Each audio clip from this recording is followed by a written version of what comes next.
بسم الله الرحمن الرحيم.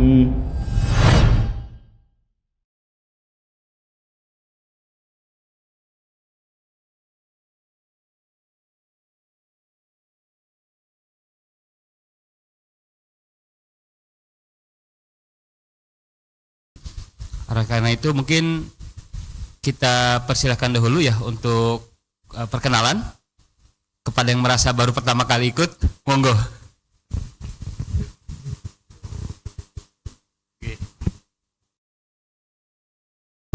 Assalamualaikum warahmatullahi wabarakatuh. Ya, perkenalkan nama saya Tomo, dari Cikarang sini dekat, cuman asalnya dari Cirebon. Apalagi dikenalin? Oh, alhamdulillah sih baru satu, anaknya 3, tapi semuanya di Cirebon sih. Oke, mungkin motivasi ikut daurah ya, ingin memahami hal yang penting ya teman-teman, tauhid, asma wa sifat. Karena tauhid ini kalau salah sedikit pemahamannya, kita bisa tergelincir ke dalam, ya mungkin bahkan bisa kesyirikan ya. Jadi itu harus dipelajari dengan sebaik-baiknya. Oh, bukan Ustaz. Insya Allah bukan kayak viral itu sih. Karena lebih kebutuhan aja. Mungkin cukup. Oke, cukup. Assalamualaikum warahmatullahi wabarakatuh. Ada lagi? Bismillahirrahmanirrahim. Assalamualaikum warahmatullahi wabarakatuh. Perkenalkan sebelumnya, nama saya Catur Oktavian Prasetyo, untuk asal dari Kebumen, Jawa Tengah. Untuk tempat tinggal saat ini di Jati Pilar, Cikarang Selatan. Mungkin itu Ustaz. Motivasi untuk memperdalam lagi ya, untuk ilmu yang dulu sudah pernah dipelajari, ibaratnya sekarang tetap dilanjutkan. Kebumennya Gombong, Pak. Gombong.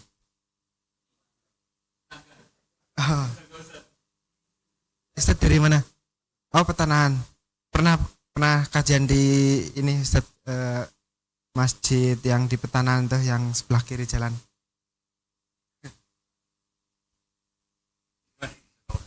Ada lagi? Yang baru? Masya Allah. Bukannya baru juga dong. Assalamualaikum warahmatullahi wabarakatuh. Perkenalkan, nama saya Andre dari Lembah Hijau. Ya, Ustaz. Asalnya dari Palembang. Motivasi mengikuti daurah, ingin mengetahui sifat-sifat Allah.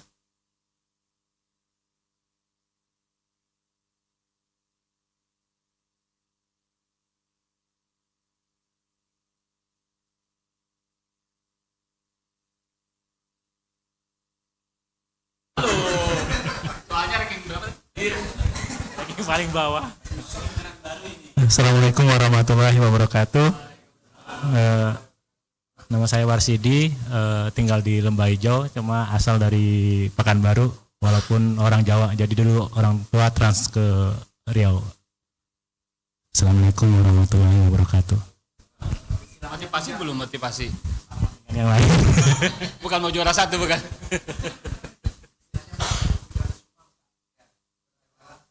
Kelahiran Sumatera. Kelahiran. Yang di belakang kayaknya baru juga ya? Oh, gak usah katanya, gak usah kenal. Loh, yang sana. Iya, syukran jazakallahu khairan. Semoga dengan hadirnya teman-teman di sini juga menambah kita semua yang sudah hadir sebelumnya. Jadi ini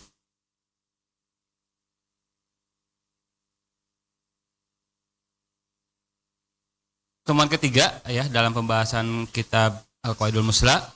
Tapi insya Allah itu tidak mengurangi faedah nanti yang akan didapatkan oleh ikhwas sekalian di dalam One Day Daurah Tauhid ini. Baik, kita akan langsung masuk ke daurah sesi pertama kepada Ustadz Falyatafaddal Maskuro. Bismillah. Innal hamdalillah nahmaduhu wa nasta'inuhu wa nastaghfiruh wa na'udzu billahi min shururi anfusina wa sayyiati a'malina. May yahdihillahu fala mudilla lahu wa may yudlil fala hadiya lahu. Asyhadu an la ilaha illallah wahdahu la syarika lah wa asyhadu anna Muhammadan abduhu wa rasuluh. Ya ayyuhalladzina amanu taqullaha haqqa tuqatih wa la tamutunna illa wa antum muslimun. Amma ba'd, ikhwati fillah rahimani wa rahimakumullah. Mari kita senantiasa memanjatkan puja-puji syukur kita kehadirat Allah Subhanahu wa taala atas segala nikmat dan karunia yang terus menerus Allah anugerahkan untuk kita semuanya. Dan di antaranya adalah perjumpaan kita pada pagi hari ini dalam kegiatan daurah pembahasan tentang kitab Fadhilul Musla karya Syekh Muhammad bin Shalih Al-Utsaimin rahimahullah yang berbicara tentang kaidah-kaidah dalam memahami asma dan sifat Allah Subhanahu wa taala. Dan kita sudah menyelesaikan kaidah-kaidah yang terkait dengan asma Allah taala dan sudah mengawali kaidah terkait dengan sifat-sifat Allah taala pada kaidah yang pertama ya. Betul? Ya, sekarang kita lanjutkan kaidah yang kedua. Ya, saya ingin untuk kemudian kita bahas terlebih dahulu soal-soal yang ada biar untuk memahami artinya seluruh soal yang ada secara global terlebih dahulu ya, karena ini Pak ya soalnya tidak kemudian artinya tidak melulu untuk memahami adalah dengan berdasarkan satu kaidah, tapi kadang dari soal-soal yang ada itu untuk memahaminya adalah sekaligus dengan memahami beberapa kaidah yang ada. Ya, saya ingin memberikan gambaran secara umum terkait dengan kaidah-kaidah dalam asma dalam sifat-sifat Allah Taala dengan soal jawab yang ada dan soal dan jawaban yang ada. Dengan harapan nanti kemudian ketika kita menelusuri itu sudah memiliki gambaran terlebih dahulu supaya kita tidak ya artinya setelah tahu global kemudian tahu pendalamannya. Mudah-mudahan yang akan lebih mudah untuk memahami yang Allah bisa. Setuju? Ya. Nah begitu kita mulai dari soal pertama yang terdiri dari 4 soal ya. Karena itu kan asalnya 10 soal kemudian dipecah menjadi berapa? 40 karena setiap soalnya adalah pilihan ganda 4. Ya silakan.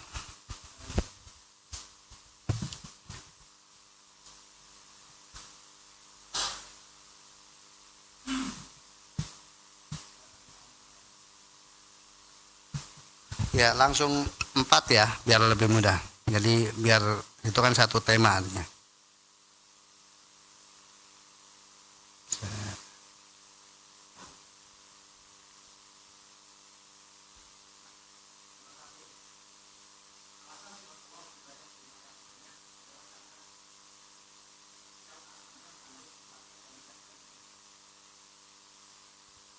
Terus sampai 4 soal 4. Setiap ini yang kedua adalah alasan sifat Allah lebih banyak daripada asmanya adalah karena setiap perbuatan Allah merupakan sifat berkalanya namun tidak semua mengandung asmanya.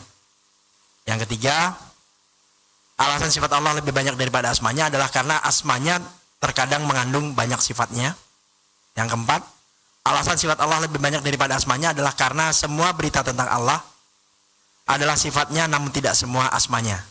1, 2, 3 benar, yang keempat salah Ustaz. Barakallahu fiik. Ya, ikhwan rahimani wa rahmatullah, terkait dengan hal ini ya bahwa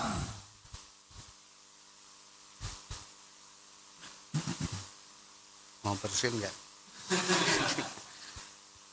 Ya, jadi dalam bahasan asma sifat itu ada 3 kategori yaitu tentang asma, sifat dan khobar. Jadi informasi tentang Allah diistilahkan, jadi terkait dengan informasi tentang Allah Ta'ala yang sampai kepada kita itu disilakan dengan informasi tentang asma, informasi tentang sifat, informasi tentang ya khobar. Nah, berarti semuanya itu khobar, tetapi dalam khobar itu ada yang lebih spesifik tentang asma, nama, dan ada yang lebih spesifik tentang sifat. Nah, di dalam pelajaran kita sebelumnya tentang kaidah asma, bahwa setiap asma Allah adalah apa? Mengandung sifat. Asma Allah sekaligus sifatnya. Dan di dalam pelajaran sebelumnya juga kita bisa menemukan dari asma Allah Ta'ala sifat dengan dalalah mutabaqah, dalalah tadumun, dan dalalah iltizam, ya, dengan penunjukan sesuai dengan makna lafaz secara totalitas, secara keseluruhan, atau kandungan dari makna lafaz tersebut, berarti dengan mengambil bagian maknanya, kemudian atau dengan makna yang di luar tapi yang enggak terpisahkan, yaitu berupa konsekuensinya. Maka otomatis dari sini kita dapatkan bahwa di dalam sifat-sifat Allah jelas lebih apa? Lebih banyak lebih apa? Namanya, karena setiap asma mengandung sifat dan tidak sebaliknya. Di dalam asma Allah Ta'ala kadang apa? Sifatnya lebih dari satu, ya, lebih dari satu. Maka di sini jelas bahwa sifat Allah lebih banyak dari asma Allah Ta'ala. Dan di sana ada sifat-sifat Allah yang terkait dengan perbuatan. Yang ini juga tak terhingga. Ya, dan tidak setiap asma Allah Ta'ala kandungan maknanya berupa perbuatan. Tidak setiap asma Allah kandungan maknanya berupa perbuatan. Tetapi setiap perbuatan Allah Ta'ala adalah merupakan sifatnya. Ya. Maka jelas lebih banyak. Demikian juga, ya, berarti sudah berapa itu? 3. Ya, 3 alasannya. Ya kan? Kemudian dalam asma Allah mengandung kadang lebih dari satu sifat. Kemudian ya sudah 3-3-nya kan ada semuanya. Nah, kemudian kenapa yang keempat salah? Ya, kenapa yang keempat salah? Bahwasanya apa yang keempat? Setiap beritanya adalah sifatnya. Ya, ya, ini yang kadang kita agak kesulitan sebagai orang Indonesia untuk membedakan hal ini. Ya, jadi bahwa tidak setiap informasi tentang Allah itu adalah nama atau sifatnya. Jadi ada informasi tentang Allah Ta'ala yang itu bukan nama dan bukan sifat. Bukan nama dan bukan sifat Allah Ta'ala. Tapi itu benar. Itu benar. Tetapi bukan sebagai nama Allah dan bukan sebagai sifat Allah Ta'ala. Yang seperti apa itu? Ya, sesuatu yang benar, tetapi pada kebenaran tersebut tidak ada informasi tentang kemuliaan, keagungan, kesempurnaan. Ya, tidak ada. Benar Allah demikian, tetapi pada informasi tersebut tidak ada dalamnya informasi yang apa? Berarti menunjukkan apa? Kesempurnaan, keagungan, kemuliaan. Karena semua informasi tentang Allah Ta'ala, kalau itu berupa asma atau sifatnya, pasti apa? Pasti bermakna apa? Kesempurnaan, kemuliaan, keagungan. Mengandung unsur pujian. Ketika kita mendengarnya, maka ada unsur pujian bagi Allah Ta'ala. Allah zat yang terpuji. Nah, semua informasi tentang Allah Ta'ala yang tidak kemudian mengandung unsur pujian bagi Allah Ta'ala, maka itu letaknya pada apa? Istilahnya khobar. Ya, informasi aja. Seperti Allah ada, wujud bagi Allah Ta'ala. Benar nggak Allah ada? Nah, tetapi wujud semata-mata wujud kan nggak ada ininya, nggak ada istimewanya. Apa istimewanya wujud? Maka wujud menjadi istimewa kalau apa? Wujudnya sempurna. Gitu. Sesuatu. Allah sesuatu atau bukan? Sesuatu, Allah itu sesuatu. Ayu sayin akbaru syahada. Sesuatu apa yang paling banyak besar untuk dipersaksikan. Ya. Allah itu sesuatu. Tetapi apa sih istimewanya sesuatu? Apa yang kemudian menimbulkan dalam hati kita ketika kita mendengar sesuatu? Apa nilai kemuliaannya? Keistimewanya? Enggak ada. Tetapi Allah itu sesuatu. Tapi sesuatu yang sangat agung, sangat mulia, sangat ya, sesuatu. Itu khobar namanya. Lebih luas dari apa? Asma lebih luas dari sifat. Lebih luas dari asma, lebih luas dari sifat. Namanya khobar. Ya. Namanya khobar. Informasi. Nah, informasi tentang Allah SWT, maka kalau kemudian berupa nama, itu ketat persyaratannya. Sudah kita bahas kemarin. Untuk bisa menetapkan sebuah sesuatu itu adalah asma bagi Allah Ta'ala, itu apa? Syaratnya sangat ketat. Di samping itu harus ada dalam Alkitab atau As-Sunnah dalam bentuk asma, dan harus kemudian mengandung makna kesempurnaan. Dan dengan kesempurnaan yang mutlak. Demikian juga sifat. Itu harus ada dalilnya dari Alkitab dan As-Sunnah. Dan juga mengandung makna kesempurnaan. Walaupun tidak mesti mutlak, tetapi ketika disifatkan untuk Allah Ta'ala, maka itu adalah sebuah kesempurnaan. Berbeda dengan khobar. Kalau khobar, maka tidak harus ada dalilnya dalam Al-Quran maupun As-Sunnah. Tetapi nggak bertentangan dengan apa yang ada dalam Al-Quran dan As-Sunnah, dan juga tidak menunjukkan kekurangan, tidak bermakna kekurangan.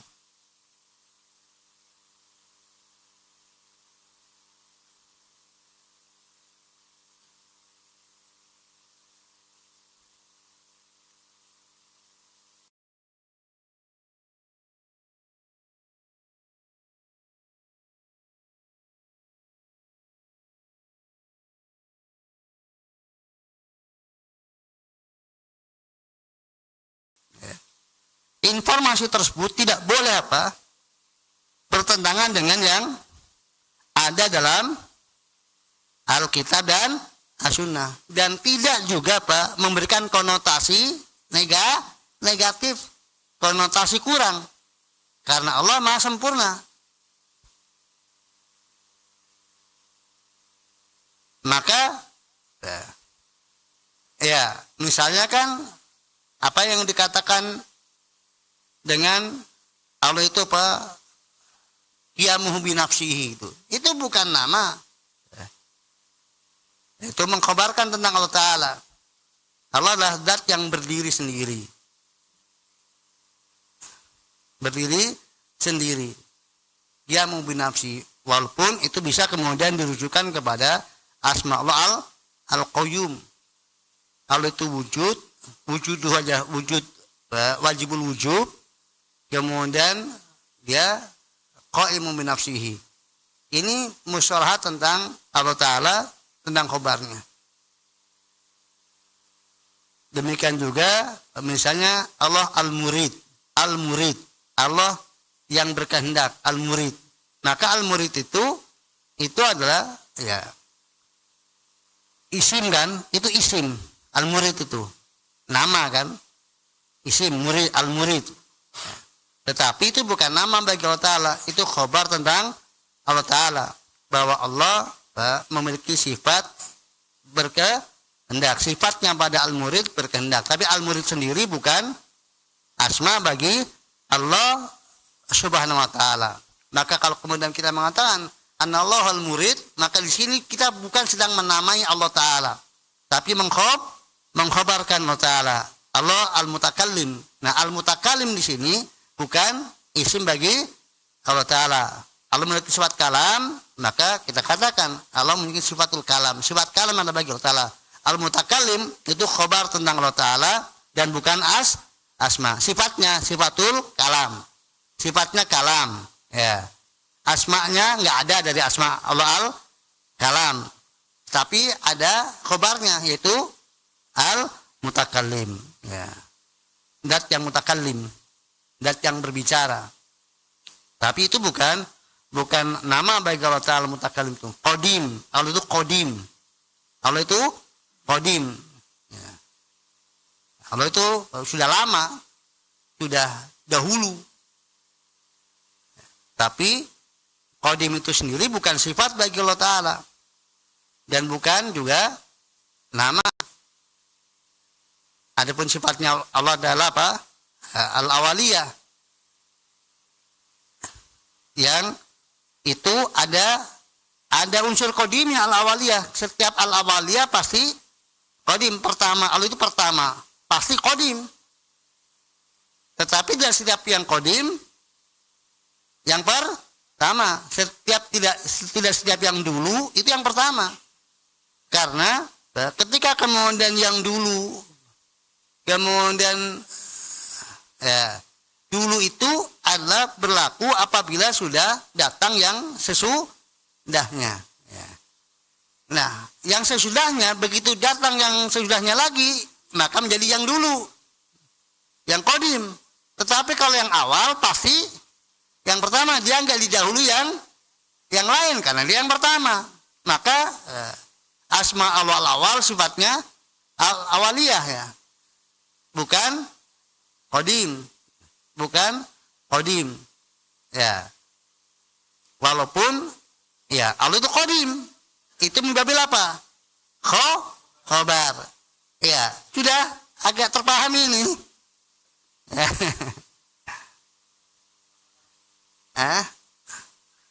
Ya.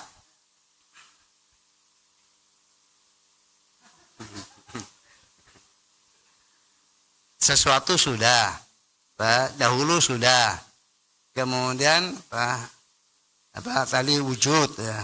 Allah wujud, kemudian ya apa lagi ya yang kira-kira mudah, ya misalnya Allah di luar alam, misalnya Allah di luar alam, ya di luar alam, ya. Atau terpisah dari alam, ya, terpisah dari alam. Nah, ada nggak kesan istimewa kalau terpisah dari alam? Ada nggak di dalam hati itu menunjukkan apa? Sesuatu yang istimewa gitu, kemuliaan dan kagungan, hanya semata-mata terpisah. Ada nggak? Ya. Tetapi Allah keberadaannya terpisah dari alam. Itu benar. Jadi kharijal alam, innallaha kharijal alam, atau ba'inun min khalqi. Allah terpisah dari makhluknya. Terpisah dari makhluknya. Itu khabar bagi Allah Ta'ala. Kalau yang adalah Allah Maha Tinggi. Ya. Itu sifat al-ulu. Ya, Allah Maha Tinggi.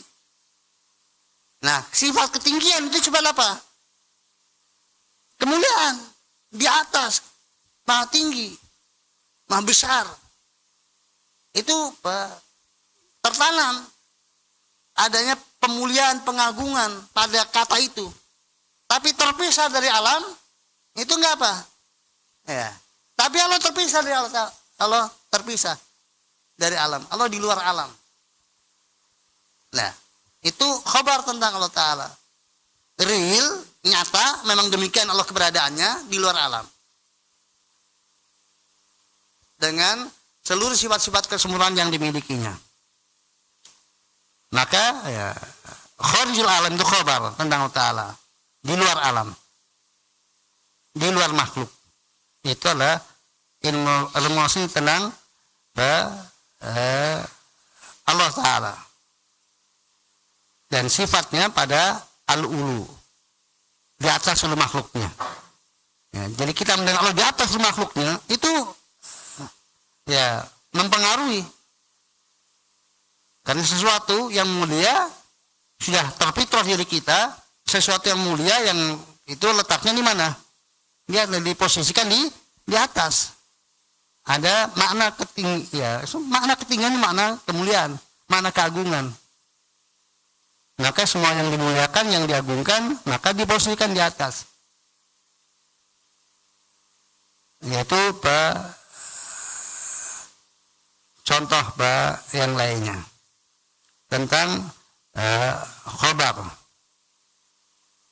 Maka ada babul khobar, ini yang paling apa? Paling luasnya.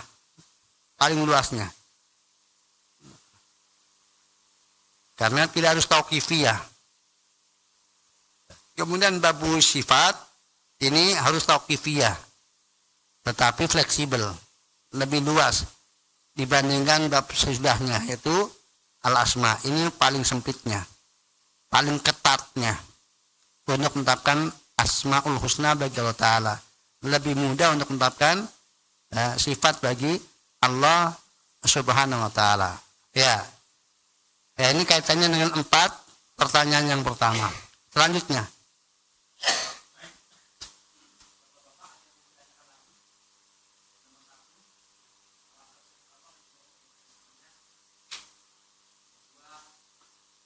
speakernya mungkin kurang.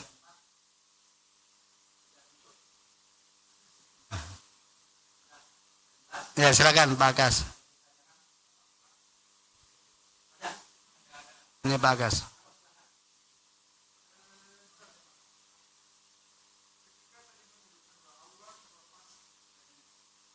Ya.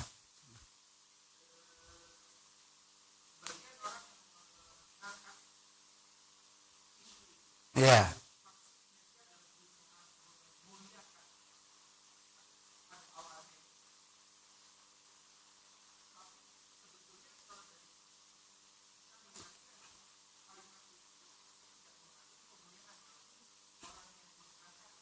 Ya.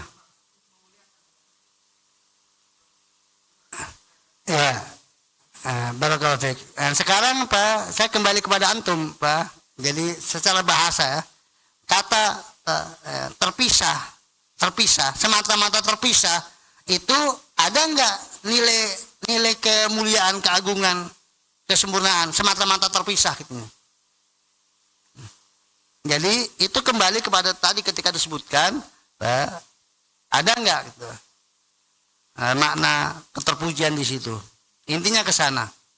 Kalau kemudian ternyata ada makna apa? Tetapi masalahnya apa? Tidak ada kata-kata ayat atau hadis apa bahwasanya Allah terpisah gitu. Itu masalahnya. Jadi sementara kalau sifat itu harus ada apa? Harus ada dalilnya, ayatnya atau hadisnya itu. Tauqifiyah masalahnya kan, harus ada nasnya. Yang ada adalah sifatul ulu, sifat al-ghani. Allah nggak butuh pada makhluknya gitu. Ya, maka kalau nggak butuh, ya konsekuensinya apa? Harus nggak ada, nggak dikangkangi ya kemudian. Ya, karena Allah maha cukup, Allah maha cukup. Kalau masih kemudian di dalam alam berarti butuh kepada apa? Kepada alam. Ya. Jadi dia terpisah, konsekuensinya terpisah di alam. Maka ada kemahacukupan tadi. Demikian juga ketika tinggi, ya mau nggak mau terpisah. Kalau kemudian Pak, itu yang sempurnanya. Intinya adalah pada sisi adanya, Pak, jadi kalau sudah terpisah, itu berarti nggak ada kebutuhan. Selama masih menyatu berarti apa? Masih butuh, baik butuh yang ngangkanin maupun butuh yang sebagai pijakan. Ya. Butuh yang naungi atau butuh pijakan. Ya, jadi dan itu kekurangan. Karena ada unsur apa? Kefakiran. Ya, dan Allah dinafikan dari tadi karena Allah al-ghani, maka dinafikan kefakiran. Allah a'lam bishawab. Nah, ya silakan Pak Giri.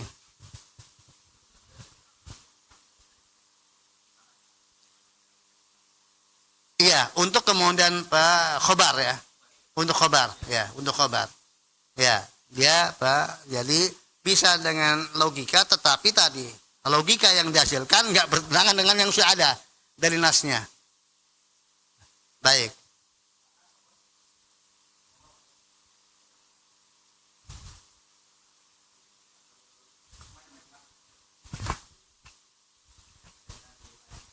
Untuk penyebutan Allah dengan selain bahasa Arab ya, seperti bahasa Indonesia contoh yang maha besar, atau bahkan ada yang berimprovisasi biar lebih dimengerti jadi maha keren, atau statusnya sifatnya mantap. Nah, itu masuk ke kategori apa itu? Barakallahu fiik. Ikhwafin rahimani warahmatullahi. Secara umum bahwa bahasa non Arab itu adalah lebih kepada bahasa pendekatan ya. Bahasa pendekatan. Jadi menamai Allah Ta'ala dan mensifati Allah Ta'ala dengan bahasa non-Arab itu lebih kepada pendekatan makna. Nama Allah tidak ada satupun yang bukan bahasa Arab. Demikian juga kemudian sesungguhnya sifatnya. Ya. Tetapi karena seseorang tidak akan paham kecuali dengan bahasa yang dia paham, bahasa kaumnya, maka diungkapkan dengan bahasa kaumnya. Tetapi bahasa yang paling tepat untuk kemudian mensifati Allah Ta'ala adalah apa? Adalah bahasa Arab. Karena itulah yang ada dalam firman Allah Ta'ala dan Rasulnya. Kalau kemudian dia dengan bukan bahasa Arab, ya dalam kitab-kitab Allah Ta'ala. Ya. Dalam kitab-kitab Allah Ta'ala yang Allah turunkan kepada nabinya, kan ada informasi asma dan sifat ya. Ya, maka itulah asma dan sifat Allah Ta'ala yang diinformasikan oleh Allah dalam kitab-kitab Allah Ta'ala. Itu bahasa yang benar tentang Allah Ta'ala ya, tentang asma dan sifatnya dengan bahasa yang asli dari firman Allah Subhanahu wa Ta'ala yang diturunkan kepada nabinya sallallahu alaihi wasallam. Apakah itu menggunakan bahasa Arab atau bahasa non Arab ya, untuk selain bahasa kitab, maka itu lebih kepada apa? Pendekatan. Ya, kalau kemudian itu adalah maknanya sama persis dalam bahasa Arabnya maupun dalam bahasa non Arabnya, berarti ya itulah. Yang jelas hamba menjadi paham tentang apa yang dimiliki Allah Ta'ala dari sisi tadi kesamaan makna, kesamaan makna pokoknya antara yang bahasa Arab maupun yang non bahasa Arab. Walaupun mungkin ya di sana tidak kemudian sama persis. Tidak sama persis antara bahasa Arab dengan bahasa Indonesia misalnya, bahasa Arab dengan bahasa Inggris misalnya. Enggak bisa apple to apple, tetap ada apa? Ya, ada bagian yang sisi berbedanya. Hanya pada sebagian saja, pada sisi kesamaan maknanya. Tetapi alhamdulillah Allah itu bisa dikenal melalui bahasa non Arab dengan metodologi pendekatan makna sesuai dengan makna bahasanya, asal tadi menerjemahkannya dengan benar, dengan jujur, tidak ada takwil ya, tidak ada pemindahan makna, tetapi ya diupayakan dengan apple to apple sesuai dengan dan teksnya berbeda, teks kadang berbeda makna, sebagaimana sudah nanti kita akan jelaskan pada pelajaran tentang kaidah-kaidah tentang dalil-dalil asma wa sifat. Wallahu a'lam bishawab. Nah, sehingga kalau kemudian terjadi penerjemahan dan kemudian itu mau tidak mau kalau diterjemahkan begitu itu ada makna kekurangan, berarti itu salah gitu. Itu yang salah apanya? Terjemahannya. Kalau semua orang begitu diterjemahkan begitu, itu tidaklah bermakna kecuali tidak layak bagi Allah, berarti yang salah terjemahannya bukan ayatnya. Ya, yang salah terjemahannya, bukan apa? Bukan ayatnya. Dia menerjemahkannya yang salah. Jadi kalau kemudian misalnya istiwa diartikan dengan duduk ya, artikan dengan duduk. Nah, kan ada dalam bahasa Sunda kan dengan diterjemahkan andeglang ya. Ada yang orang Sunda sini? Ya. Apa?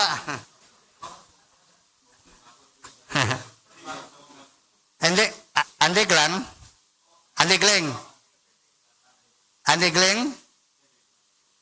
Hah? Oh. Hah?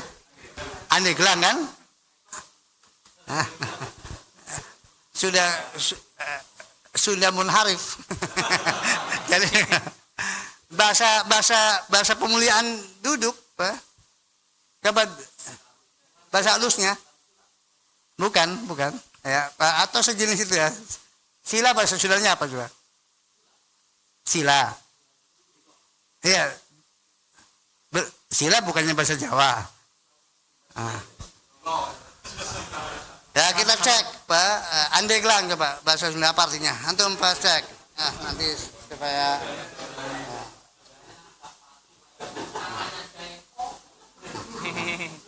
ya, namanya Jawa ya. Di Sunda nggak ada eko ya kan? Ya, coba sih dicek kayak leletannya. Ya. Apa? Udah ketemu?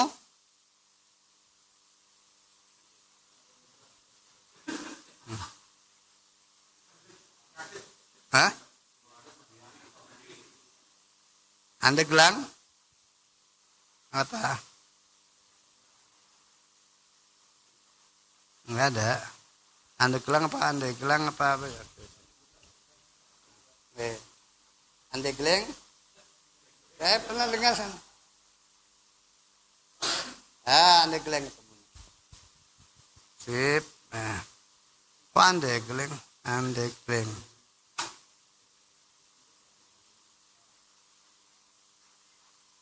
Kok kelurahan sama kelurahan?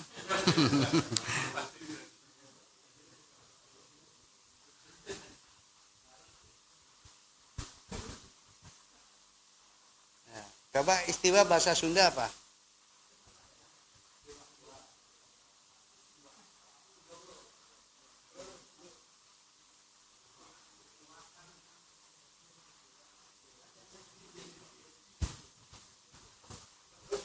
Ya, ketemu juga.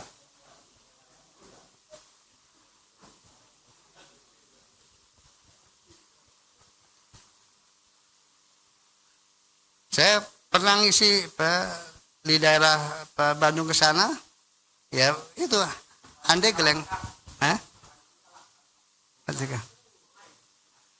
ya, nggak nanti kalau ya atau duduk tadi ya, jadi duduk, ya diterjemahkan dengan duduk dan memang ada dalam salaf pun ada istilah julus ya. Duduk.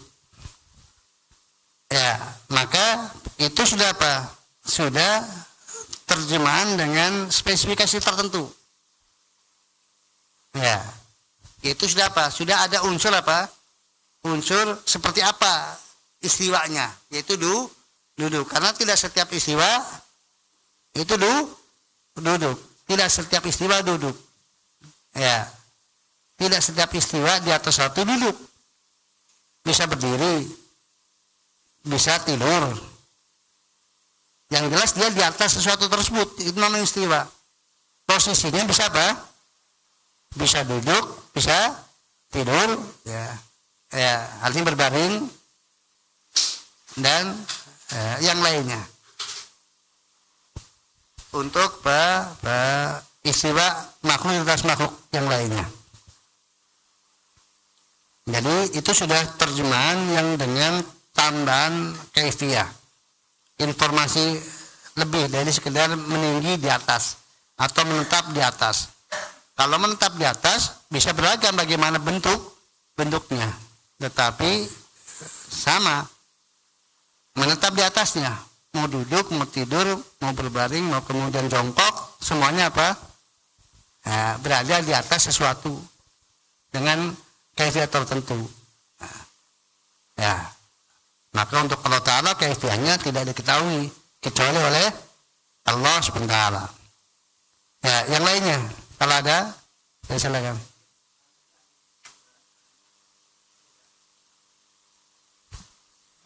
Yang pegang mic, yang pegang mic. Nah, Ustaz, izin bertanya Ustaz, tentang wujud Allah tadi disebutnya khobar saja, wujud khobar, ya. Tapi Anda menemukan ada yang mengatakan wujud Allah itu sifat Allah, Ustaz. Mungkin seperti ini terjemahannya. Wujud Allah itu maklum minat min darurah. Jadi secara otomatis ketahui itu adalah sifat Allah secara ijma kaum muslimin, akan tapi itu sifat Allah yang diketahui oleh setiap yang berakal walaupun musyrikin, dan tidak ada yang menentangnya kecuali orang yang ateis gitu. Sifat wujud Allah gitu. Ini dari Rajnah Daimah Ustaz. Ya, barakallahu fiik, Pak. Walau itu dohirnya adalah ya tadi. Jadi itu Pak, memasukkan khobar ke dalam bahasan sifat untuk menetapkan bahwa itu adalah ya masih sifat alatnya sesuatu yang ada dimiliki oleh Allah Ta'ala, bahwasanya Allah itu ada. Tetapi tidak ada kemudian nas yang mengatakan Allah itu wujud gitu. Tapi Allah ada jelas, tapi nggak ada kemudian. Tapi semua pembuktian keberadaan Ta'ala Allah itu ada. Jadi itu apa? Laksan akli, artinya bahwa sesuatu ada yang enggak ada yang ada, dan Allah itu ada. Allah itu ada, dan adanya wajibul wujud. Ya, wajibul wujud, adanya itu wajib. Maka ada sendiri itu adalah ya khobar tentang Allah Ta'ala. Jadi kalaupun kemudian dikatakan sifat olahan, itu adalah posisinya sedang apa? Sedang menceritakan bahwa itu betul-betul ada pada diri Allah Ta'ala, bahwasanya keberadaan Allah itu sesuatu yang disepakati. Itu sifat yang melekat pada diri Allah Ta'ala. Tetapi kata sifat di situ bukan dari sisi ketika sedang dibagi khobar, sifat dan asma, tapi ketika sedang menyebutkan. Jadi terkadang kan mengatakan sifat Allah Ta'ala padahal itu apa? Ya, include dalamnya khobar karena sedang. Tapi kalau kemudian bahwasanya terbagi tiga, ketika bicara Allah Ta'ala asma, sifat dan khobar, maka khobar bukan sifat dalam posisi ini. Tetapi kalau kemudian sedang bicara khobar Allah Ta'ala, maka khobar kadang yang dimaksud dalamnya adalah sifat, kadang sifat yang dimaksud dalamnya adalah khobar ketika sedang berisi ini. Perlu alam isab. Nah, ya, yang lainnya tadi silakan sini.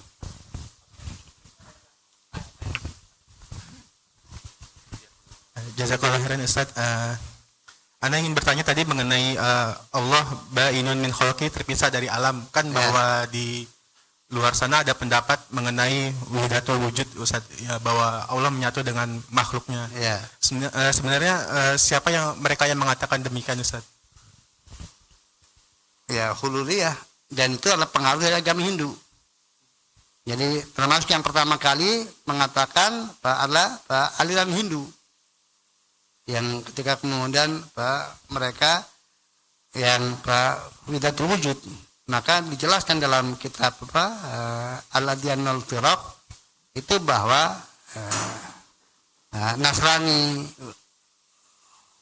agama sebagian ajaran dalam Nasrani, dalam Buddha, dalam Yahudi itu terpengaruh dari Hindu, karena Hindu lebih dahulu daripada ya penyimpangannya dalam Nasrani dan penyimpangan dalam Yahudi, termasuk kemudian yang mempengaruhi sebagian kaum muslimin adalah pengaruh dari agama yang tua, itu agama Hindu, yang karena dia keberadaannya lah 15 tahun sebelum Masehi, ya. Nah, keberadaan ini dari agama ini kemudian mempengaruhi kepada agama Samawi, Yahudi dan Nasrani, ya, dan juga sampai kemudian masuk dalam ajaran mereka kan, ya, dan juga kepada sebagian kaum muslimin, ya, itu terkait dengan hululiyah, menyatunya Allah pada makhluk, atau kemudian wahdatul wujud, bahwa keberadaan yang ada adalah ya tidak ada di sana Rob, tidak ada di sana marbub, ya Rob adalah marbub adalah Rob, itu wahdatul wujud, ya, itu ya pengaruh dari filsafat, pola alam filsafat. Jadi yang praktis mendahului dengan keyakinan itulah dari agama Hindu. Allah misal. Nah, ada yang lain? Ya, silakan. Ada.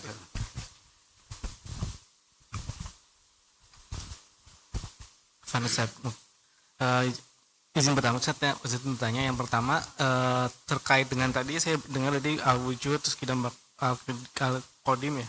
Ya. Itu adalah khobar ya. Berarti yang selama ini di masyarakat terkenal dengan sifat 20 itu artinya khobar 20 sebenarnya. Ya, tergantung. 20. Itu yang pertama Ustaz. Ya. Yang Ya. kedua, Baik. jadi terkait dengan Allah terpisah dengan makhluknya dengan dengan alam ya. Itu maksudnya terpisah alam dunia dan alam akhirat atau hanya alam dunia saja Ustaz? Ya, barakallahu fiik. Yakfafin wa imani wa arhula. Jadi terkait dengan sifat 20 sebagaimana pernah saya jelaskan, maka ya di dalamnya ada yang merupakan sifat karena ada dalilnya seperti as-sama, al-basar, al-kalam, al-hayat, al-ilmu, al-qudrah, wal-iradah, itu semuanya adalah sifat Allah Ta'ala ada Pak. Ya. Kemudian ada yang bentuknya adalah khobar seperti kemudian Pak wujud, kidam Pak. Ya, kalau kemudian Pak bako masih ada wajib wajurubika dul jali wal ikram, jadi bako bagi Allah Ta'ala. Kemudian ya mukhalafatul hawadis, ini lebih ini lagi apa, karena ini bahasa musolahat. Jadi kalau kemudian maksudnya mukhalafatul hawadis bahwa Allah Ta'ala berbeda dengan makhluknya, maka itu betul. Itu apa yang lebih tepatnya lah, yang bahasa syar'inya dengan sifat salbi adalah laisa kamitslihi syai'un. Ya, itu yang lebih benar. Laisa kamitslihi syai'un. Maka Allah tidak serupa dengan syibah. Laisa syibu syai'un pun khobar. Ya, kalau maksudnya lah laisa kamitslihi syai'un. Adapun kemudian mukhalafatul hadis, kalau maksudnya itu juga ya benar, tapi mobil khobar mukhalafatul hadis. Adapun kalau kemudian maksudnya adalah enggak ada yang baru bagi Allah Ta'ala, termasuk bahwa Allah statis ya, Allah ada dan diam ya, kemudian melakukan aktivitas ya, kemudian jadi Allah pencipta, maka sejak awal sudah, dan Allah enggak kemudian melakukan perbuatan mencipta hariannya ya. Kalau kemudian mengatakan begitu berarti ada hadis bagi Allah Ta'ala, sementara Allah mukhalafatul hawadis artinya bersih dari hal yang baru, maka itu berarti batil kalau itu maknanya. Jadi kata mukhalafatul hawadis sendiri itu apa? Kata yang apa? Yang apa maksudnya gitu? Multi tafsir. Walaupun bagi pemiliknya yaitu Ahlul Kalam dalam ini Asy'ariyah atau yang lainnya adalah apa? Lebih kepada apa? Enggak ada yang baru bagi Allah Ta'ala. Mukhalafatul hawadis artinya Allah suci dari hal yang baru. Ya. Jadi Allah itu statis. Jadi nggak ada aktivitas, nggak ada pergerakan sama sekali, statis. Maka kalau kemudian Allah kadang istiwa, kadang enggak, ya berarti ada yang baru karena baru kali itu. Maka kan mereka apa? Kan harus kan baru. Kenapa Allah istiwa di atas air? Berarti Allah menempat pada yang baru. Kok bisa? Ya. Jadi mereka menolak mentah hal yang baru bagi Allah Ta'ala dengan kaidah apa? Prinsip sifat mukhalafatul hawadis. Ya, itu apa yang pertama. Kemudian yang kedua di luar alam maksudnya di luar makhluk. Ya, apa aja? Ya makhluk kan ada makhluk dalam kehidupan dunia, ada makhluk dalam kehidupan akhirat. Ya, surga dan segala isinya. Maka kalau di luar makhluk, di luar alam, maksudnya bukan di luar kehidupan ya, di luar alam dalam arti makhluk. Ya makhluk itu ada makhluk di kehidupan dunia, ada makhluk di kehidupan akhirat, semuanya makhluk. Termasuk yang menaungi kehidupan akhirat, menaungi surga itu ars, itu makhluk. Dan Allah di luar alam, artinya di luar seluruh makhluk yang ada. Allah tidak ada terkangkangi oleh makhluk manapun juga. Jadi Allah di luar makhluk, itu di luar alam, maksudnya di luar makhluk, terpisah dari makhluknya. Wallahu a'lam bishawab. Nah, ada yang lain? Cukup sambil berjalan nanti kita gali pertanyaan-pertanyaan yang ada, dan ya dengan ini konsekuensinya agak ya mungkin agak lambat ya penyelesaiannya buku ya. Ya, silakan. Baik.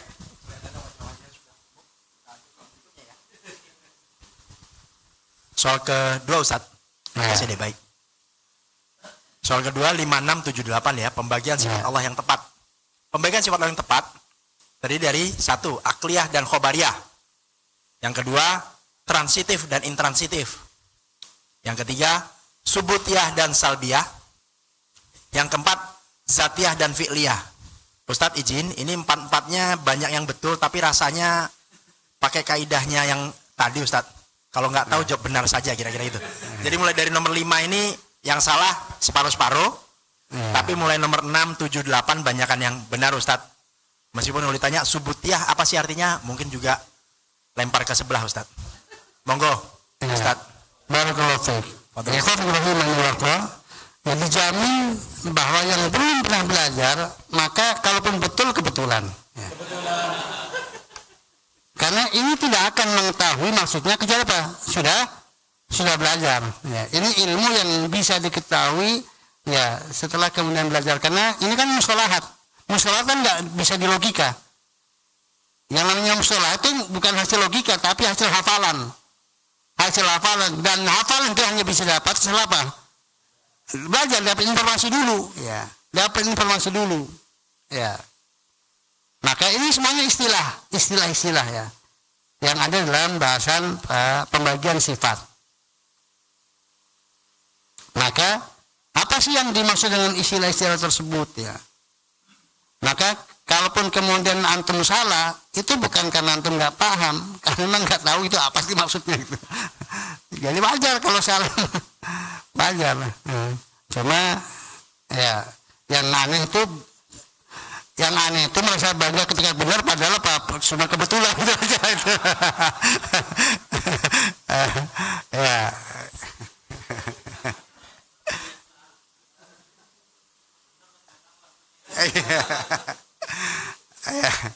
Ya. Jadi pertama tentang sifat akliyah khobariyah. Ya, ditinjau dari dijangkau secara akal dan tidaknya, maka sifat-sifat Allah Ta'ala terbagi dua. Ada yang akliyah dan ada yang khobariyah. Apa maksudnya akliyah? Yang dimaksud dengan akliyah, seandainya pun tidak ada Al-Quran dan hadis yang menceritakan, yang sampai kepada kita, jadi orang sudah bisa tahu dengan akalnya walaupun belum pernah baca Al-Quran dan hadis. Ya, itu sifat akliyah.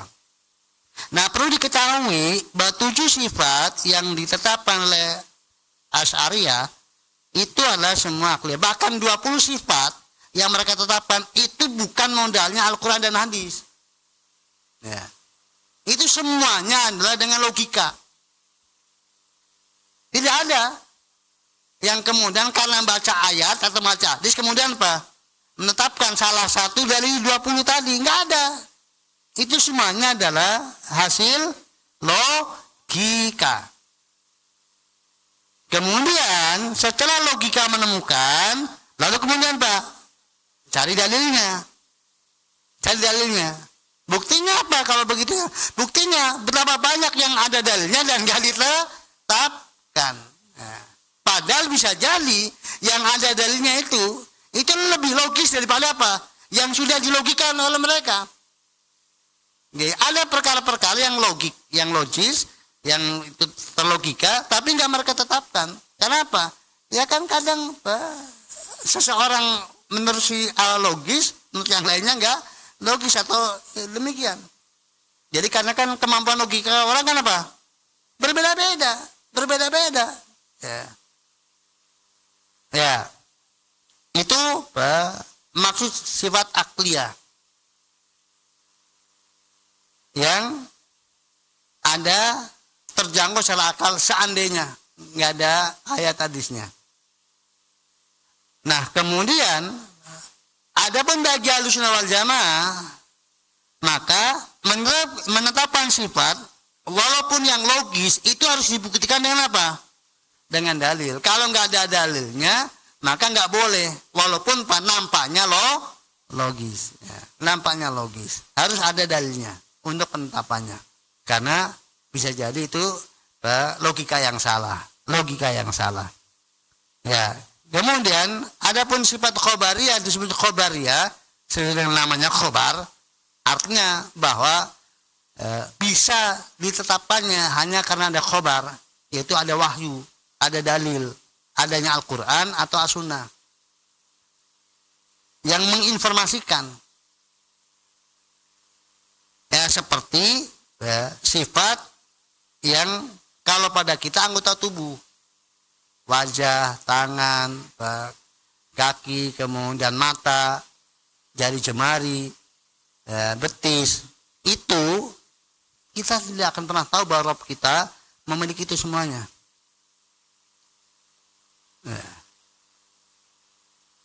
Kalau tidak ada apanya, ada informasinya. Allah turun, Allah heran, itu nggak ada. Kita nggak akan pernah tahu. Ya, itu sifat khabariyah namanya. Sifat khabariyah, Allah istiwa di atas ars.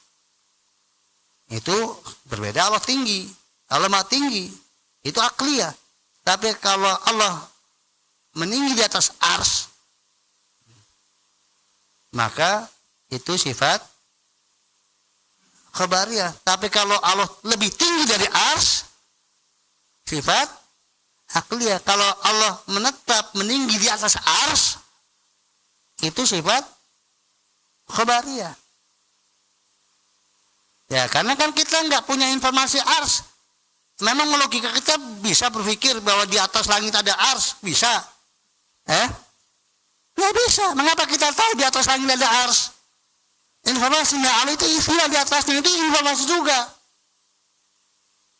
Tapi seandainya nggak ada informasi, kita yakin dengan keyakinan kita bahwa Allah apa? Maha tinggi di atas ars. Artinya lebih tinggi dari seluruh makhluknya. Entah apa makhluk yang tertinggi nggak tahu kita misalnya kan. Tapi Allah jelas lebih tinggi dari makhluknya. Itu kesempurnaannya di atas seluruh makhluknya. Ya, itu logika. Kemudian ya, Allah bisa dilihat. Itu logika juga. Tetapi kapan dilihatnya? Apakah kemudian akan menampakkan dirinya? Itu khabariyah. Adapun Allah itu bisa dilihat, itu logis setelah mencapai sifat kalam. Ya. Itu khabariyah, akliyah khabariyah. Kemudian yang kedua, transitif dan ya imersif. Artinya dari sifat perbuatan Allah Ta'ala. Ya, jadi Allah berbuat.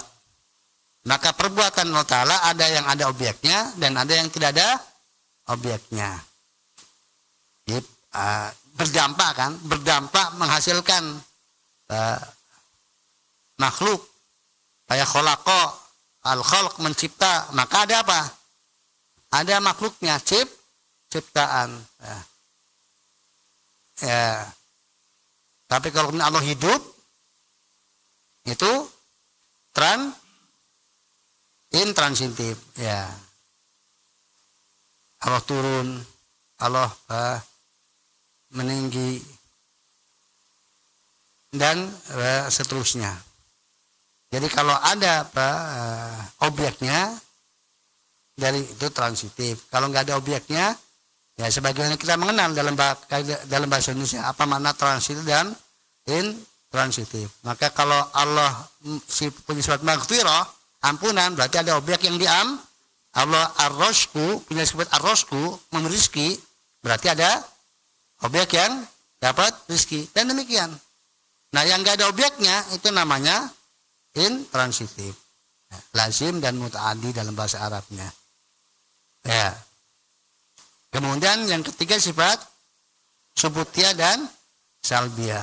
Sifat subutiyah berarti sifat yang ditetapkan untuk Allah Ta'ala, ya, berupa sifat-sifat kesempurnaan. Adapun sifat salbiyah adalah sifat yang dinafikan, yang ditiadakan dari Allah Ta'ala. Sifat yang ditiadakan. Berarti sifat salbiyah berarti yang sesuatu yang Allah nggak punya, yang Allah nggak miliki, yang Allah disucikan darinya, dibersihkan darinya. Itu sifat salbiyah. Kalau subutiyah berarti yang dikatakan Allah memiliki, Allah begini dan Allah begini itu sifat subutiyah. Kalau Allah tidak demikian, Allah tidak begitu, Allah tidak begini, itu namanya salbiyah. Ya. Maka asamu al-basar al-kalam an-nuzul itu subuh. Ya. Adapun kemudian al-walad, as-sahibah, kemudian al-asyarik, jadi anak, istri, sekutu, itu salbiah. Ngantuk, tidur, mati, itu salbiah. Ya, dinafikan dari Allah SWT. Ya. Kemudian yang sudah yang terakhir, yang keempat lah datia dan fi'lia. Datia berarti yang terus menerus melekat pada diri Allah Ta'ala, tidak terkait dengan kehendak, dari awal yang tidak bermula hingga abadi yang tidak ada akhirnya. Itu sifat datia. Seperti Allah Maha Tinggi, Allah berilmu, Allah berkehendak, Allah Maha Kuat, Allah berpendengaran, Allah berpenglihatan, Allah hidup. Nah, itu semuanya sifat datia. Ya. Allah dat yang berbicara itu datia.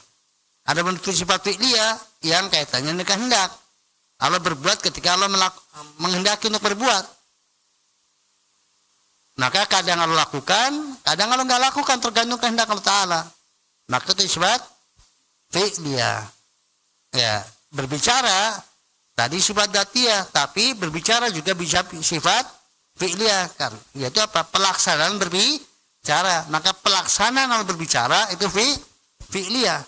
Karena Allah berbicaranya sesuai dengan kapan dia berkehendak untuk berbicara. Allah meninggi di atas ars itu sifat fi'liyah. Allah tinggi itu sifat datia. Tapi Allah meninggi di atas ars, berkehendak untuk meninggi di atas ars, menetap di atas ars, itu sifat fi'liyah. Allah turun, sifat fi'liyah.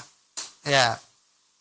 Allah kemudian mencintai, Allah meridhoi, itu sifat fi'liyah. Allah melakukan perbuatan mencinta, membenci, marah, kemudian ridho, itu semuanya sifat fi'liyah.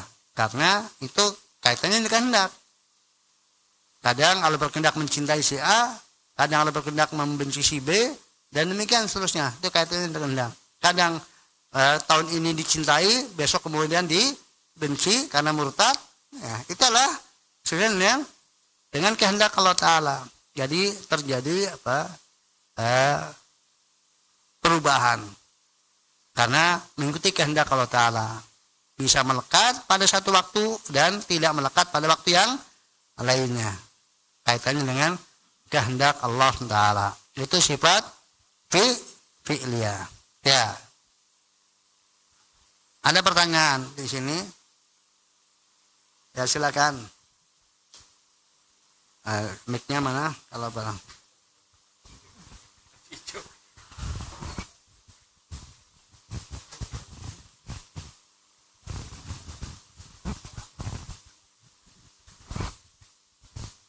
Bismillah. Baik, tadi sudah banyak sekali ya tentang sifat Allah, perbuatan Allah juga yang begitu besar gitu kan. Dan kita berusaha untuk memahami itu dengan benar gitu kan.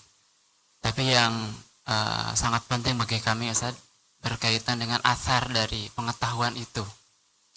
Contoh misalkan tidak sedikit dari kita, dari kami gitu kan, yang tahu kebesaran Allah, ciptaan Allah itu begitu besar, nerakanya, arasnya begitu besar, tapi sedikit berefek pada bagaimana sikap kita, rasa takut kita gitu kan. Kalau para ulama salaf mungkin saking mengenal Allah begitu dalam, ketika wudhu aja sudah merah wajahnya gitu, karena akan berhadapan dengan zat yang maha besar. Nah, pertanyaan kami adalah Ustaz, bagaimana kita itu setelah belajar ini semua tumbuh athar-athar yang seperti itu gitu Ustaz, bekas-bekas yang ada kekhusyuan, ada rasa takut yang besar gitu kan. Nah, bagaimana memupuk itu sehingga sikap kita itu semakin belajar tauhid, semakin punya adab yang besar kepada Allah. Demikian mungkin saya. Ya, barakallahu fiik. Ya, yang pertama ikhwafidin rahimakumullah, Allah husnudzon. Ya, berprasangka baik. Dari sisi bahwa tidak ada ilmu yang lebih membuat orang lebih bertakwa kepada Allah kecuali ilmu tauhid. Percaya dulu itu. Ya. Ya, yakin dulu. bahwa tidak ada ilmu yang membuat orang lebih bertakwa kepada Allah melebihi apa? Mengenal Allah Ta'ala. Ya, kalau kemudian ini nggak yakin, karena merasa enggak, ya berarti sudah suudon. Itu nggak akan didapatkan. Ya, jadi harus yakin dulu. Ya, jadi tidak ada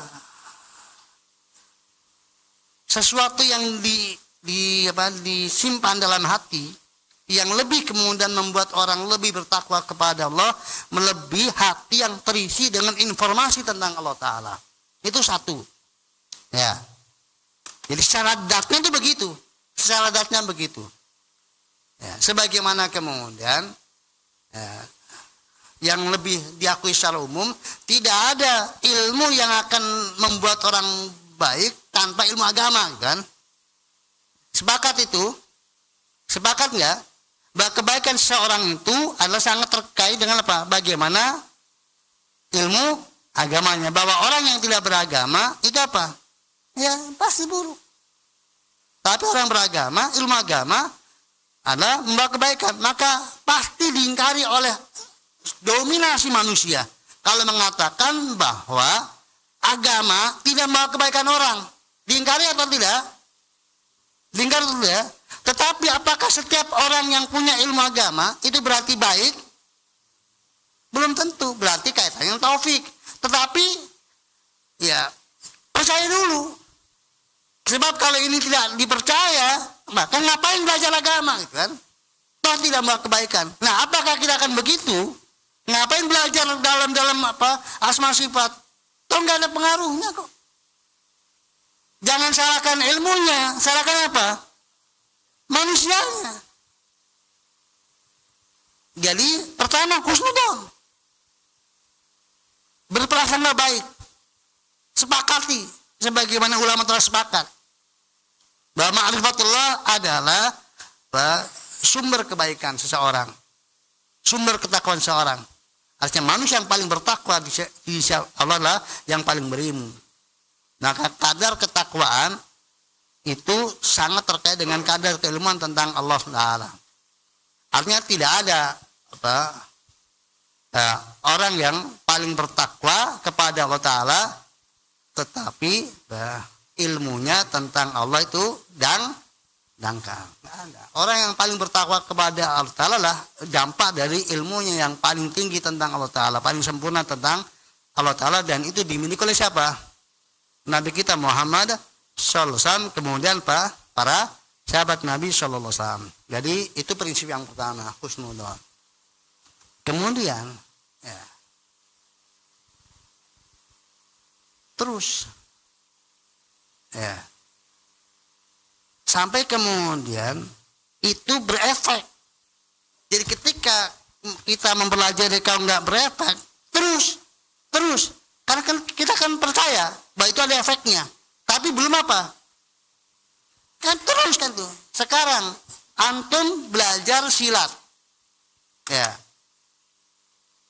belajar silat kan, sekali antum tahulah bagaimana ya, antum bisa mempraktekkan ketika sendiri. Tetapi ketika bersparing nggak keluar itu, gimana caranya? Ya sering apa? Sering bertani. Jadi ketika kemudian nggak keluar, maka ya berusaha memunculkan. Kok nggak keluar pengaruh sifat ini ke saya? Oh berarti saya belum melaksanakan. Terus begitu. Terus. Ya. Jadi melatih diri gitu. Introspeksi diri. Ini ada jurus seperti ini, kok nggak keluar ketika apa? Ketika bertarung gitu. Ya berarti saya salah.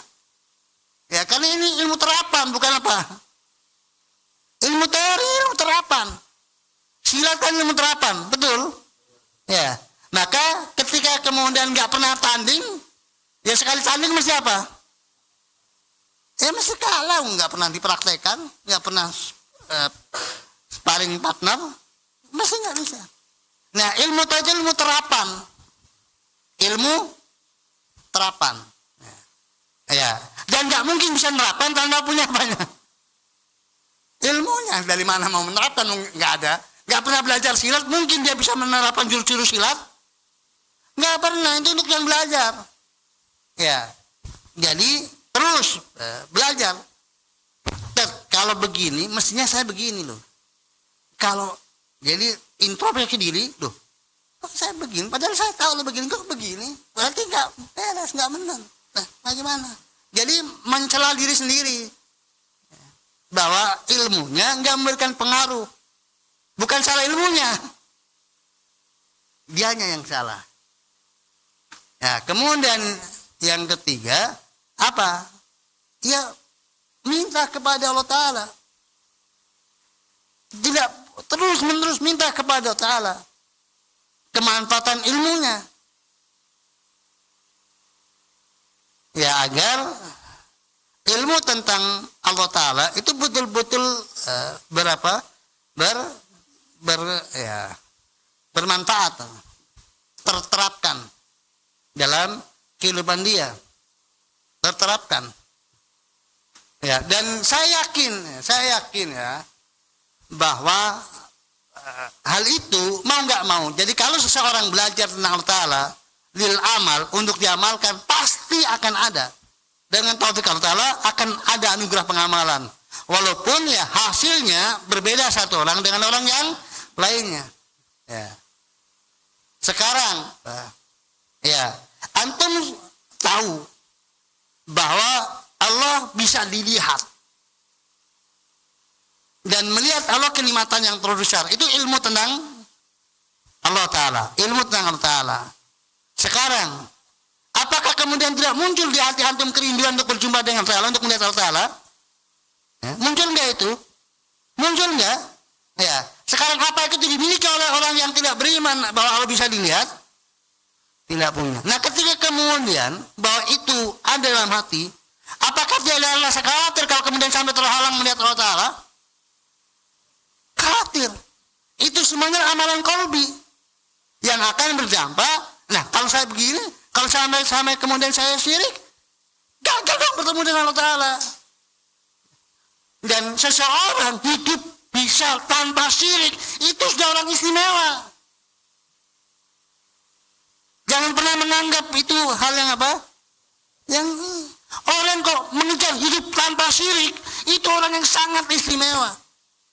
Hanya berapa gintal dari umat dunia ini. Walaupun dia bukan apa? Bukan tipe yang sampai ihsan, yang dalam segala sesuatunya pasti baik, tapi satu yang dia pilih, tidak pernah hidup yang kemudian mengantarkan kepada apa? Kesyirikan. Dan seperti ini itu bisa mendatangkan taufik dari Allah Ta'ala untuk kemudian tadi, karena ada sesuatu yang dia hindari, yang paling Allah benci, paling dia takut, yang paling Allah benci. Maka ketakutan seperti ini, tekad yang seperti ini, itu mendatangkan kecintaan Allah yang bisa mendatangkan taufik Allah untuk apa? Dia menjadi lebih baik. Dan seandainya kemudian ya, dia terbatas tapi sukses hidup tanpa, bisa jadi walaupun sekian banyak dosanya apa? Diampuni oleh Allah Ta'ala karena Allah suka dengan hal tersebut. Walaupun yakinlah bahwasanya mereka yang mengejar itu tetap juga takut kepada dosa walaupun gak sempurna. Kan tidak ada orang yang sempurna kecuali Rasul. Pasti ada dosa. Ada yang bertobat kemudian dia meninggal dalam kondisi sempurna. Dan ada yang belum sempurna sampai matinya, tapi apa yang dimilikinya cukup untuk kemudian Allah merahmatinya dan mengampuni apa? Dosa-dosa yang dimilikinya. Dan itu adalah berangkat dari apa? Ma'rifatullah. Ya, yang paling efektifnya, paling besarnya adalah ketika kemudian seorang itu adalah mengenal Allah Ta'ala. Allah a'lam bishawab. Ya. Ada yang lain? Silakan Pak Anjar. Nah, Ustaz. Oh iya. Izin bertanya Ustaz tentang tadi sifat ditinjau dari akliyah dan khobariyah Ustaz. Baik. Kalau Anda pernah dengar juga ada yang melarang nggak boleh menetapkan akidah dengan akal gitu Ustaz. Kaitan dengan ini mungkin gimana Ustaz? Ya, barakallahu fiik. Yang dimaksud tidak boleh menetapkan akidah dengan akal mujarrad, andi dalil, yaitu murni dengan akal tanpa dalil. Itu yang tidak boleh. Ya. Karena agama kita penuh dengan hal yang logika. Tapi nggak boleh bahwasanya yang nggak logis berarti nggak dibenarkan, dan nggak boleh kemudian semata-mata logis kemudian ditetapkan. Ya. Jadi agama kita ada perkara-perkara yang gaib yang tidak terjangkau secara akal, dan banyak perkara yang apa? Yang itu terjangkau secara akal. Prinsipnya bahwasanya sumber utamanya adalah dalil. Kalau kemudian dari dalil kemudian juga didukung logika, ya itu lebih menenangkan kita. Kalau kemudian nggak terdukung oleh logika, maka apa? Yang jelas tidak mungkin bertentangan. Maka kewajiban logika kita menerima. Itu prinsip dalam beragama. Jadi bukan keliru kalau kemudian nggak boleh menggunakan akal dalam beragama, keliru. Bahkan agama memerintahkan kepada kita untuk menggunakan akalnya, la'alakum ta'qilun, agar supaya kalian memahami, berakal, menggunakan akalnya untuk memahami agama ini. Ya, maka aliran-aliran sesat mereka berusaha mematikan cara logis dalam beragama. Jadi disepakati oleh orang yang berakal itu batil pun tetap dijalankan karena dengan alasan ya agama bukan sesuatu yang harus di logika, terima aja apa. Walaupun nggak ada dasar dalilnya dari bayu sama sekali. Sebaliknya yang ekstrim dalam menggunakan akal. Ya semuanya harus terlogika. Kalau nggak dilogika maka tidak bisa. Ya, nah ini apa yang juga marak di tengah-tengah kaum muslimin. Jadi kaum muslimin itu terbelah menjadi 3, antara yang wasatiyah pertengahan dengan yang ekstrim. Ya, yang wasatiyah ya yang sumber utamanya lah Alkitab dan Sunnah, kemudian akal digunakan untuk memahami, ya, dan tidak digunakan untuk menghakimi. Nanti yang hakimnya Alkitab Sunnah, akal harus tunduk pada Alkitab dan Sunnah. Tapi akal Alkitab dan Sunnah tidak mencampakkan akal, bahkan memuliakan dan menghormati akal dan menempatkan pada posisinya. Itu Ahlus Sunnah. Kemudian rasionalis yang segala sesuatunya harus apa? Terogi dan berusaha. Begitu kemudian nggak dijangkau oleh akalnya, maka dinafikan atau dicarikan makna yang lebih logis atau didiamkan. Nggak usah dipahami karena akan bertentangan dengan akal menurutnya, atau dibawa, dipalingkan maknanya, tidak dimani sebagaimana adanya. Ya istilahnya dengan ditakwil. Ima didiamkan, ditafwid atau takwil. Ya. Kemudian yang sudah semuanya nggak usah di logika, apa saja nggak di logika. Ini adalah kesempatan bagi mereka yang tidak mau belajar tentang Alkitab dan Sunnah. Itu sudah punya agama lah, nggak usah dipikirkan. Artinya nggak ada keilmuan sama sekali karena agama bukan sesuatu untuk dipahami, tapi apa? Ya tadi, untuk kemudian diamalkan dengan kosong dari makna, karena mematikan logika secara totalitas. Allah alam shawab. Nah, ada yang lain? Silakan, Panjar. Ya. Ya, yang tadi disebutkan bahwa ilmu itu konsekuensinya amal, Ustaz ya. Ya. Termasuk yang sekarang kita bahas ya. Ya, contohnya misalnya ketika kita bicara secara subutiyah dan jatiyah bahwa Allah itu Al-Hakim, maka akan muncul amal berupa amalan hati, pengagungan, pengujian, atau sabar dengan musibah dan sebagainya. Yang belum saya tahu itu adalah faedah amal terhadap pengetahuan bahwa sifat Allah itu transitif dan intransitif. Mohon penjelasannya, Ustaz. Ya, barakallahu fiik. Ya, khafin rahimani wa rahmatullah. Ya. Terkait dengan sifat-sifat Allah yang intransitif dulu ya, yang mungkin dianggap mungkin yang paling merasa nggak ada kaitannya dengan amal. Kalau yang transitif kan otomatis kan, yang intransitif karena kaitannya dengan Allah berbuat untuk dirinya sendiri ya. Allah berbuat terkait dengan dirinya sendiri. Maka khafin rahimani wa rahmatullah, untuk sifat-sifat yang intransitif, maka ya informasi yang ada itu adalah terkait dengan kemahasempurnaan dan keagungan Allah Ta'ala. Ya. Itu apa? Setidak-tidaknya kita mencintainya dan mendapatkan informasi tentang Allah itu sendiri. Itu karena yang kita dengar tentang Allah adalah sesuatu yang maha sempurna, maha mulia, walaupun kita nggak mendapatkan manfaat misalnya secara, karena bukan kaitannya dengan transitif, yaitu kita nggak memperoleh manfaat dari apa? Nikmat itu, dari sisi nikmat, karena kan bukan kaitannya perbuatan yang ada objek yang kita terima, ya, maka atau yang kita akan hadapi gitu.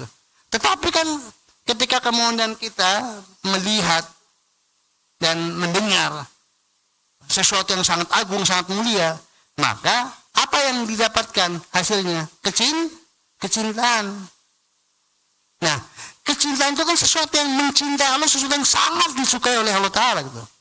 Karena pokok dari ubudiyah adalah apa? Mahabbah. Pokok dari ubudiyah mahabbah. Antum kadang enggak ya, kita kepada orang tertentu, antum dengar mengetahui seseorang dengan luar biasa dia karakter, antum suka kepadanya, emang dia memberi manfaat sama antum? Enggak juga, tapi antum senang dengar namanya disebut senang, padahal enggak pernah antum apa, enggak ada kenikmatan yang antum peroleh sedikit pun dari dia. Tapi demikianlah tabiat manusia itu mencintai apa? Sesuatu yang istimewa, yang mulia, yang terhormat. Dia mencintai, memuliakan, mengagungkannya, walaupun dia nggak pernah dapat manfaat sedikit pun. Ya. Nah, Allah suka, dicintai itu Allah suka. Dan siapa yang mencintai Allah Ta'ala, Allah akan cinta kepadanya. Dan kalau cinta, akan diberi oleh Ta'ala. Kalau diberi, apa saja yang dibutuhkan diberi oleh Allah Ta'ala. Kalau Allah sudah mencintainya. Baik untuk kehidupan dunianya maupun untuk kehidupan akhiratnya. Untuk dunianya yang bermasalah bagi dia, yang nggak membahayakan bagi dia. Kalau lu sudah suka, ya, dan rasa cinta itu kepada Allah, itulah yang menghasilkan apa? Ketundukan dan ketaatan. Maka berawal dari cinta kepada Allah Ta'ala, maka kemudian apa sih yang disukai oleh apa? Rabbnya. Dilihat apa perintahnya, apa larangannya. Berawalnya dari mana? Dari cinta kepada Allah, cinta dari Allah kepada Allah Ta'ala, sumbernya dari mana? Mengetahui. Ya. Nah, untuk yang sifat-sifat transitif ya lebih-lebih kan? Karena kan apa? Ya jelas itu apa? Mempengaruhi amal sangat jelas kan? Karena kaitannya dengan ya baik objek yang terkait diri kita sendiri, apa yang terkait dengan alam semesta ini yang akan berdampak pada diri kita, ya kebaikan atau terkait dengan keburukan yang bisa terjadi pada diri kita atau kepada alam semesta ini yang kemudian bisa berdampak pada diri kita baik di alam dunia maupun di alam akhirat, apa yang diperbuat oleh Allah Ta'ala. Nah itu semuanya mau nggak mau ya, kalau kemudian kita melahirkan ada konsekuensi, ada tertuntut dengan informasi tersebut, maka akan menghasilkan amal dari apa yang kita kenal tentang Allah Ta'ala, dari sifat-sifat transitifnya. Wallahu a'lam bishawab. Nah, ya istirahat. Oh iya, ya, ya demikian ikhwan rahimani wa rahmatullah. Kita istirahat sebentar. Kita baru sampai soal berapa tadi? Ya, 8, masih berapa soal? Ya, baru maaf ya. Ya, nah ikhwan rahimani wa rahmatullah. Sebelum istirahat, ya, jadi bertekadlah semua kita untuk mematangkan dalam hal ini, ya, mematangkan dalam hal ini, ya, untuk kepentingan kita, dan bertekadlah masing-masing kita untuk berusaha untuk kemudian bisa memahamkan kepada orang lain, baik kepada yang kebetulan kita bertemu dengannya lalu kemudian membicarakan hal ini, atau kemudian secara ibtidaan kita memulainya. Karena ya dalam permasalahan seperti ini pada kenyataannya ya kaum muslim itu banyak sekali yang kemudian menyimpang. Dengan ya mungkin antum juga ketahui, antum sudah mengakses, sudah tahu informasinya bahwa al-bid'ah ya mereka senantiasa mengajukan atau kemudian menampilkan jagoan-jagoan mereka untuk kemudian mengkanter versi mereka, mengkanter dalam tanda petik akidah Ahlussunnah wal Jamaah, akidah salafus saleh. Dan mereka jelas tegas-tegasan bahwa akidah mereka lah yang batil itu yang dinamakan akidah Ahlussunnah wal Jamaah, sementara akidah yang hak mereka sebut dengan akidah Salafi wa Wahabi. Dan Salafi yang ada pada yang selain mereka itu adalah dianggap klaim semata. Mereka berusaha untuk membuktikan bahwa akidah yang dimiliki oleh yang mereka katakan Salafi Wahabi itu adalah akidah yang mentoknya kepada Muhammad bin Wahab atau Syekhul Islam itu, dan maka berusahakan kemudian dijatuhkan martabat Syekh Muhammad bin Wahab atau martabat Syekhul Islam, karena kalau kemudian dua orang ini sudah dijatuhkan martabatnya dan diklaim sebagai orang yang sesat, orang yang membawa hal yang baru, bid'ah, maka ya dengan demikian runtuhlah. Ya, jadi dengan demikian mereka berharap sudah runtuh akidahnya orang yang mereka klaim sebagai Salafi Wahabi. Ya, mereka tidak tahu bahwa sebenarnya akidahnya itu adalah bersumber jauh dari sebelum keberadaan Syekhul Islam dan Syekh Muhammad bin Abdul Wahab rahimahullah. Dan kalau kemudian kita lihat kitab akidah wasitiyah yang kita belajar kan cuma isinya ayat dan hadis kan, emang ada omongan Syekhul Islam di situ sedikit sekali kan, sedikit sekali. Beliau cuma menyampaikan ini ayatnya, ini hadisnya gitu ya. Berbeda dengan akidah Al-Kalam, pasti banyak omongan mereka ya. Sedikit dalilnya dan lebih banyak ya, omongan mereka ya. Nggak mau itu, karena memang bukan bersumber dari Alkitab dan As-Sunnah, tapi dari ro'yu. Wallahu a'lam bishawab. Demikian subhanallahi wa bihamdihi, asyhadu an la ilaha illa anta, astaghfiruka wa atubu ilaik. Assalamualaikum warahmatullahi wabarakatuh. Waalaikumsalam. Jazakallahu khairan wa barakallahu fiik Ustaz untuk pembahasannya di daurah sesi pertama. Bapak-bapak rahimani wa rahimakumullah, kita akan break sampai dengan jam 9.45 ya. Jadi nanti jam 10 kurang seperempat kita akan mulai untuk sesi yang kedua. Jazakumullahu khairan wa barakallahu fiikum.